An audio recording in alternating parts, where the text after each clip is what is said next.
বেহাল রাস্তা, তার উপর মাসের পর মাস জলমগ্ন, যাতায়াতের কোনো উপায় নেই দেখেই বাধ্য হয়ে রেল লাইন ধরে যাতায়াত বাসিন্দাদের।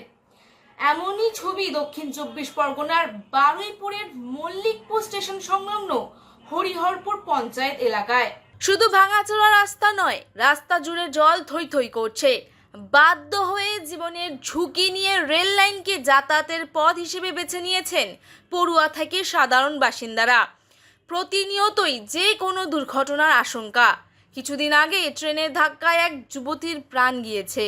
এমনই ছবি ধরা পড়ল দক্ষিণ 24 পরগনার মল্লিকপুর স্টেশনের 2 নম্বর প্ল্যাটফর্মের দক্ষিণ দিক থেকে বেলিয়াডাঙ্গা ট্রান্সফরমার পর্যন্ত রাস্তার। কয়েক মাস ধরে জল জমে রয়েছে রাস্তায়, দুপাশে গজিয়ে উঠেছে জঙ্গল। বাসিন্দাদের অভিযোগ, জমা জলে পোকামাকড় ঘুরে বেড়াচ্ছে। এই রাস্তার উপর নির্ভর করে যাতায়াত করেন বেলিয়াডাঙ্গা, নতুনপাড়া, সুলতানপুর, পুরন্দরপুর সহ একাধিক এলাকার মানুষ। এই পথ ব্যবহার করেন Mallikpur girls high school, boys school এবং প্রাইমারি স্কুলের পড়ুয়ারাও। কিন্তু রাস্তার এমন পরিস্থিতিতে পড়ুয়া থেকে সাধারণ মানুষ সকলকেই চরম সমস্যায় পড়তে হচ্ছে।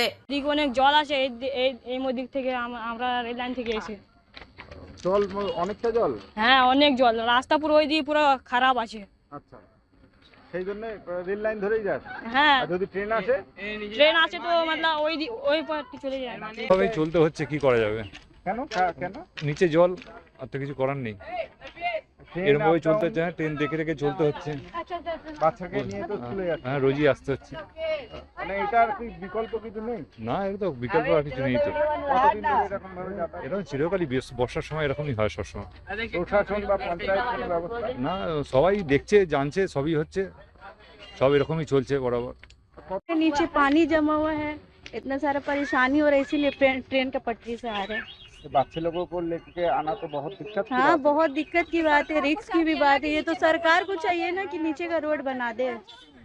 রাস্তাঘাটে পুরো জল এবং বাজারঘাট এমনভাবে জমজম করে রেখে দিয়েছি, গ্যাঞ্জাম করে দিয়েছি, ওখানে যাতায়াত করা যায় না।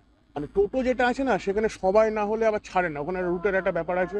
ওই জন্য আমাদের কাছে রেল লাইনটা এখন খুব সচেতনভাবে একটু যেতে হয় ঠিকই, কিন্তু রেল লাইনটাই এখন আমাদের সুবিধা হয়ে গেছে। স্থানীয়দের অভিযোগ, কোথাও কোথাও বাড়ির ভিতরেও ঢুকে পড়ছে জল। সন্ধ্যার পর পরিস্থিতি আরও ভয়াবহ হয়ে ওঠে। অন্ধকারে রাস্তায় বেরোনো কার্যত বন্ধ করে দিতে হচ্ছে বলে দাবি বাসিন্দাদের। অভিযোগ, সমস্যা নিয়ে বারবার পঞ্চায়েতকে জানানো হলেও এখনও কোনো স্থায়ী সমাধান হয়নি। ফলে জীবনের ঝুঁকি নিয়েই রেল লাইন পারাপার করতে হচ্ছে এলাকার মানুষজনের। দক্ষিণ 24 পরগনার বারুইপুরের মল্লিকপুর থেকে শশাঙ্ক মণ্ডলের রিপোর্ট, হিন্দুস্তান নিউজ পয়েন্ট।